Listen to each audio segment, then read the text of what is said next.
स्वदेशी न्यूज 24 सामान्य जनतेचा आवाज। शिवसेना उद्धव बाळासाहेब ठाकरे गटाचे परभणी जिल्हाप्रमुख श्री संजय साडेगावकर यांनी 10 नोव्हेंबर रोजी तडकाफडकी राजीनामा दिला असून त्यांनी सांगितले की परभणीचे खासदार संजय जाधव आणि जिंतूरचे माजी आमदार विजय भांबळे यांच्या जातीय राजकारणामुळे कंटाळून राजीनामा देण्यात आलाय। आज सोमवारी साडेगावकर यांनी वंचित बहुजन आघाडीचे उमेदवार सुरेश कुंडलिकराव नांगरे यांच्या नेतृत्वात विश्वास ठेवून वंचित बहुजन आघाडीमध्ये प्रवेश केला। ऐन विधानसभा निवडणुकीच्या तोंडावर शिवसेना उद्धव ठाकरे यांच्या पक्षाला मोठा धक्का देण्यात आलाय। गेल्या काही दिवसांपासून संजय साडेगावकर हे शिवसेना उद्धव गटामध्ये विचलित होते। संजय साडेगावकर यांच्याकडे पाथरी आणि जिंतूर विधानसभा मतदारसंघ सोपवण्यात आला होता। आज सोमवारी त्यांनी वालूर येथे वंचित बहुजन आघाडीचे उमेदवार सुरेश नागरे यांच्या उपस्थितीमध्ये संध्याकाळी 7 वाजता वंचित बहुजन आघाडी प्रवेश केला।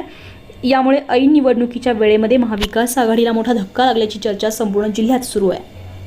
स्वदेशी न्यूजसाठी अजमत खान पठाण, जिंतूर।